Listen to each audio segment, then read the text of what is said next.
What's up, guys? Welcome to Daily Dose of Reddit. This is your host, Zach, and this episode is the righteous return of Am I the Booty Hole? And not because someone's been obsessively asking for me to read from this subreddit, like a person who obsesses over something weird, like a can of Pringles. But instead of a can of Pringles, it's admittedly pretty charming and funny voice actor and Reddit channel host reading from a subreddit. Anyway, regardless of my motivations, let's get into it. Alright, so how we're gonna do this probably is like, I'm gonna read the stories, I'm gonna be like, "Are they the butthole?" And then y'all are gonna answer like it's the SpongeBob intro, and then I'm gonna tell you what the objectively right answer is, with my opinion, and we're gonna have a good time. Anyway, first up is called, "Am I the butthole for telling my stepdaughter to go ask her real dad when she asked me to pay for her plane tickets?" Oy. I married my wife Elise 12 years ago. She has a 16-year-old daughter, Anna, from a previous relationship, and we have a 7-year-old son as well. From pretty much the beginning of our relationship, Anna and I have never gotten along. I don't know how to emphasize that it is not because of a lack of trying. She just does not like me. When she was young, she was just scared of me and afraid I'd tear their family apart. Nowadays, it's more of a neutral dislike rather than a strong antipathy, so I suppose that's progress. Elise is a stay-at-home mother, so she relies on me for income. As a result, I pay for everything for Anna. Food, clothes, volleyball fees, field trip. I take an interest in her hobbies. I go to her games. I'm not saying I'm perfect, but I try my damn hardest to be the stepfather I can be. But it's so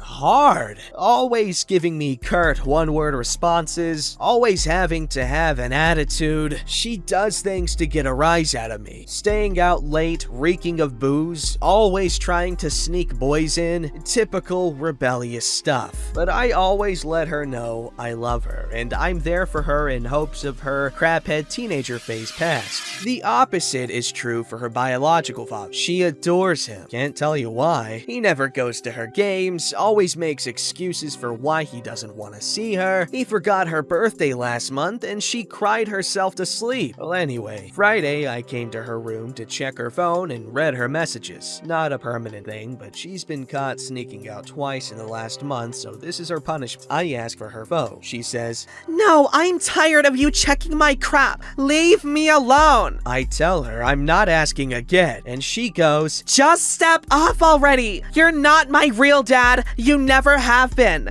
Stop acting like you can tell me what to do," before getting up and slamming the door. Like I said, guys, I'm tired. Tired of the blatant disrespect, of being the verbal punching bag while still providing more for her than anyone else in her family. We haven't really talked since, until this morning during breakfast. She asked if I could pay for her plane ticket so she could see her boyfriend cross-state. Like I said, her mom doesn't work and her dad is a piece of crap, so I normally would be the one to cough up the money. Not this time. I responded with, "Go ask your real dad." I could tell she was hurt. Tears swelled up from her face and she excused herself from the table. My wife took me aside later and said my comment was extremely disrespectful. I said, if anything's disrespectful, it's her treating me like a doormat and a credit card, and I will no longer tolerate this treatment in my house. I told her we don't have to be friends, but if she can't at least be cordial to me or respect my position as an authority figure, she can find someone else to pay for her non-essentials. Am I the butthole? And to add more context, my wife is a saint. She does stick up for me when Anna says something rude or snarky. She just said stooping to her level was inappropriate, but she's a wonderful mom and tries her best. Alright guys, are they the butthole? Ding, dun, dun, dun, dun, dun, dun, dun. Okay, well, here's the answer. No. While if it was for something important, then I would say potentially, because then he would be kind of stooping to her level. But this is kind of a big thing. Like, coming from a person who's grown up in a Pakistani household, going cross-state to visit a boyfriend with your parents' money, let alone their knowledge, would be insane. Like, no, I would have, like, just for context, talk talking to girls was a big no-no. Like, I still did it, but like, I had to keep that stuff on the DL, you know what I mean? And it's just a really poopy situation because from what we can see here, we have a guy who clearly loves this kid and wants to be essentially her real dad. Like, he's taken up the role from what it looks like. And so I can imagine that, you know, not being a very cool situation to give everything to this person, them still treat you like crap. But honestly, in my opinion, like, I think if you just kind of maintain your loving and your caring, not your Karen, you're carrying, then eventually she'll see what you are and all you've done, especially once she realizes how important all the stuff you've done, because, you know, raising a teenager ain't cheap, I'm assuming, like, especially one that does extracurricular activities like volleyball. All that stuff is so expensive.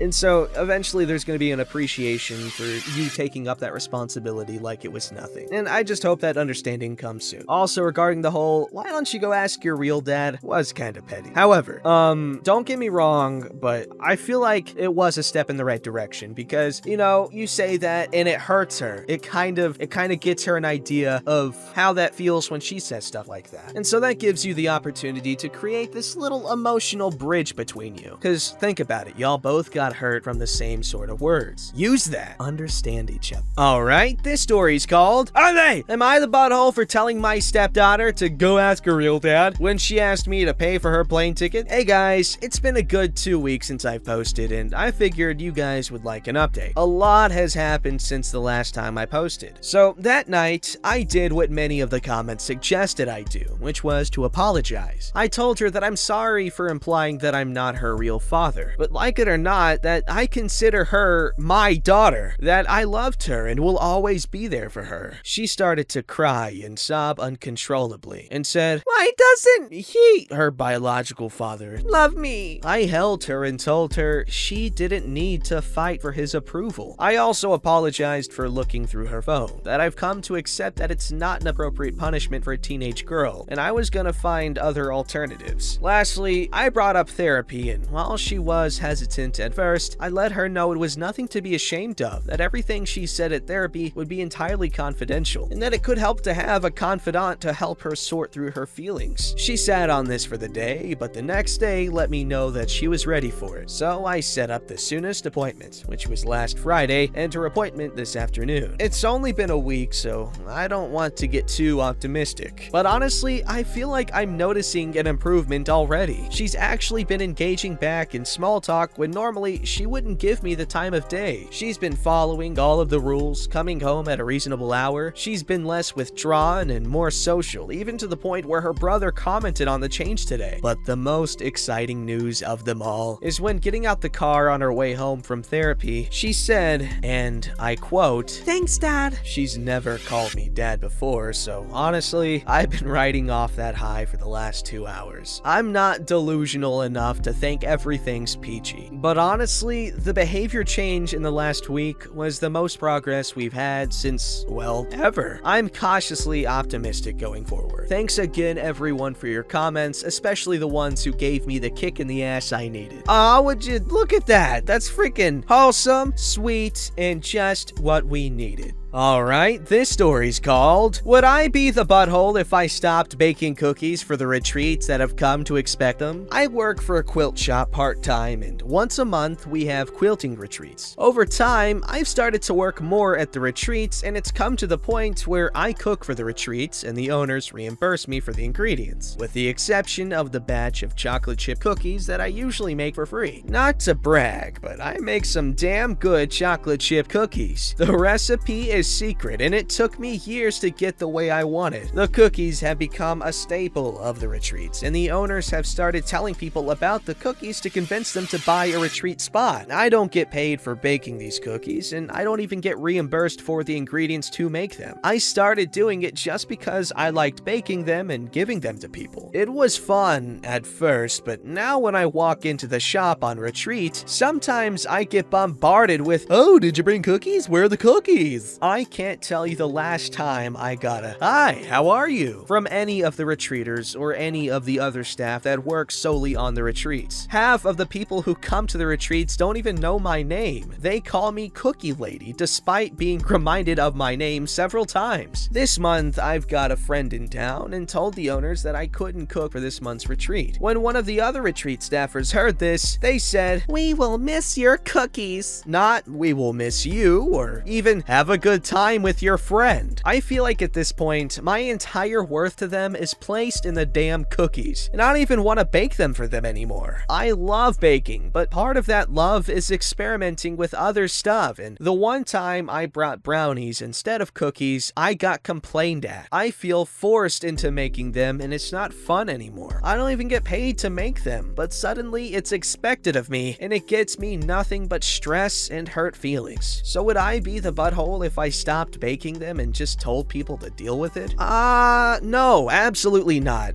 No. But first, obviously, you're a good person. You're a nice person, so, and this is an old host. This is a really old host. But in my opinion, oh shoot, I gotta ask you, are they the butthole, or would they be the butthole? Oh, there's no point in asking now. I already told you the right answer. But anyway, just like, if there's like someone who, like, a specific, like, person to be a liaison, you could let them know how you're feeling, and like, that you want to take a break from it, you know, because it's just, that's a crappy situation, honestly. Choosing beggars galore. This story's called Update. Would I be the butthole if I stopped baking cookies for the retreats that have come to expect them? It's been more than a year since my original post, which I know is quite a long time. It seems a bit silly now that I was so consumed and frustrated by something so small as cookies, but here we go. As a number of comments suggested, I ended up talking to the owner of the shop and telling her that I wasn't going to bake cookies for the retreats anymore. I told her I felt belittled and disrespected by her behavior and that of the retreaters. Her response was basically, "They expect cookies. What do you expect me to tell them? They're not gonna want to come to the retreats anymore. You should have never baked them at all. This whole issue is going to be bad for business." I went home feeling completely invalidated. She completely gaslit me. I read and reread some of your comments multiple times and decided to stand my ground on this. She didn't threaten to fire me or anything. Not that she could have. She needed me. But she continued to guilt trip me and try to manipulate me into baking again. She even had some of the retreaters come to me offering me money to bake for the retreats. At this point, it wasn't about the pay. It was about how people were treating me. I refused and started applying to other jobs because I was sick of the environment. The thing is, I'm actually a licensed pharmacist. I was working for minimum wage at a quilt shop because I was burnt out in an oversaturated,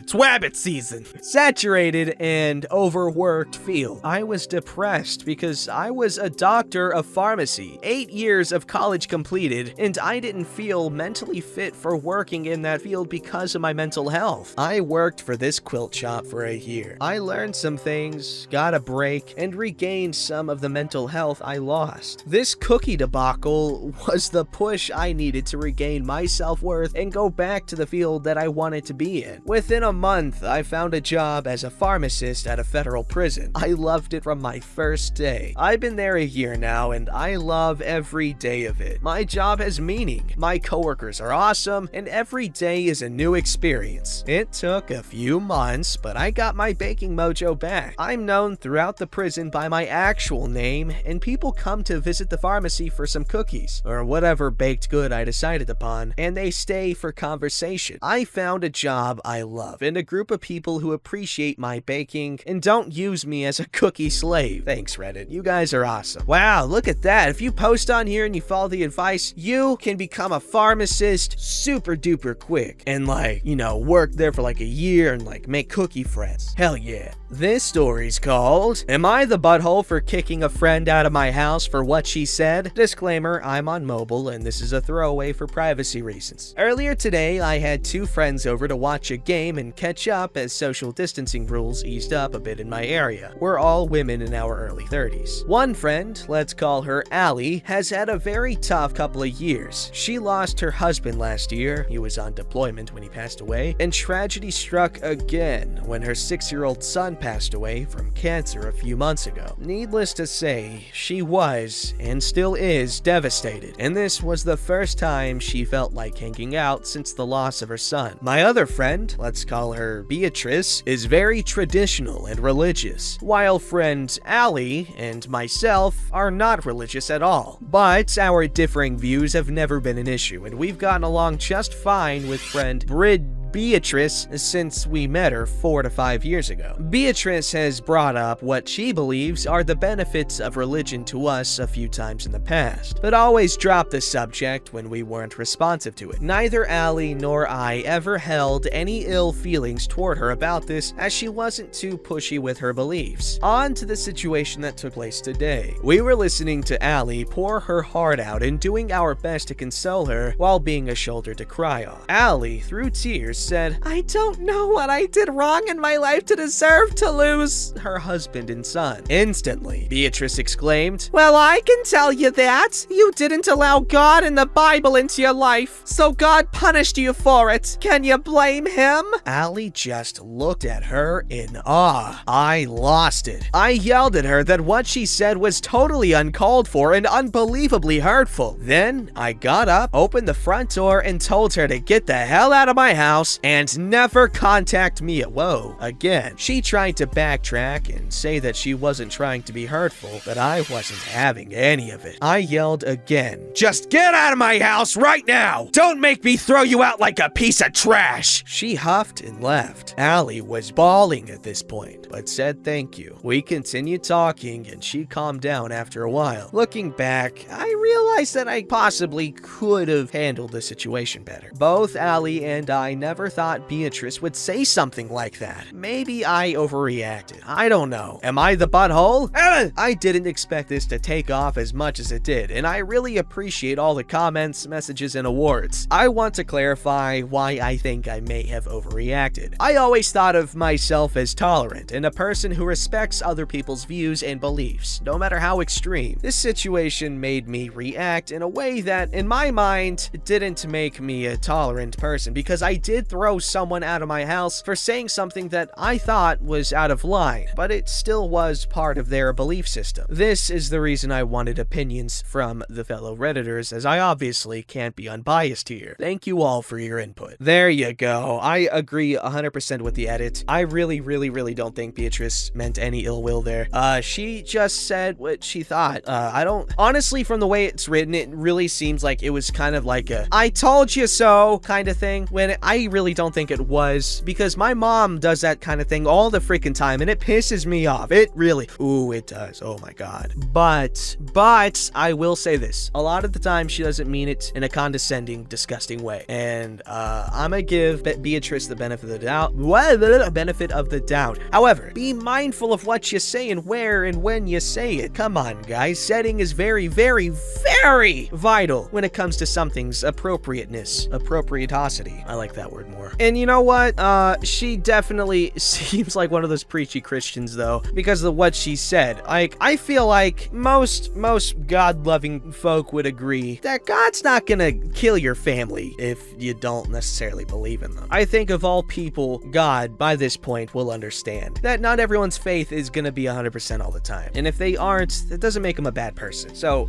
I doubt he's gonna kill your kid or your husband. But then again, I'm no scholar. Yep, I gave that up to be baller. This story's called Am I the Beau for kicking a friend out of my house for what she said? It's been a few weeks since the situation happened, so I will start off by saying that ex-friend Beatrice, did not apologize to Allie for what she said. Matter of fact, she hasn't reached out to either one of us since then. We also didn't reach out to her. Unfortunately, Beatrice's words from that day really got to friend A. She struggled with survivor's guilt and questioned her upbringing and lifestyle, views on religion, etc. She doubled her therapy sessions, and I spent my free time keeping her company. A couple of weeks ago, I went over to her place and found her reading a Bible and almost obsessively flagging pages. She said she was researching to check if what Beatrice told her was true. She started reading excerpts and telling me her interpretations. This behavior did scare me a bit, so I suggested she bring this up to her therapist. It was the only thing I could think of to help calm her down. She did talk to the therapist, who suggested she perhaps talk to a pastor instead of trying to come up with her own conclusions. She asked me to go with her, which I did, but told me to just wait for her at the church while she talked to the pastor privately. After, she said that she felt better and was more convinced that Beatrice was full of it. She also seemed calmer, so I believe that conversation did help her. I was at her house on Friday, and she told me that she still thinks about what was said, and although she feels much better after talking to the pastor, he's only one person, and what if he's wrong? I tried to reassure her again and talk through her feelings, but I could tell it was still eating at her. I had a feeling she might spiral again. Then I had an idea. I told her about the post I made on here and explained why and how it works. She's not a Reddit user. I pulled up my original post and asked her to read the comments to show her how hundreds of people, religious and non-religious, felt about what was said. We spent the entire evening reading each comment. She cried, she laughed, she was surprised and overwhelmed at the amount of support and reassuring words from all these strangers. I could tell she was more and more relieved as we read. She has been in a much better state of mind since then, so seeing hundreds of people disagree with Beatrice's words definitely had a positive impact on her. So, dear Redditors, thank you from the bottom of my heart for helping my friend with your kind words and reassurance. She has a long road ahead of her in this grieving process, but she's going strong. Okay, that's amazing. I'm so glad. That was a good idea to show her this post.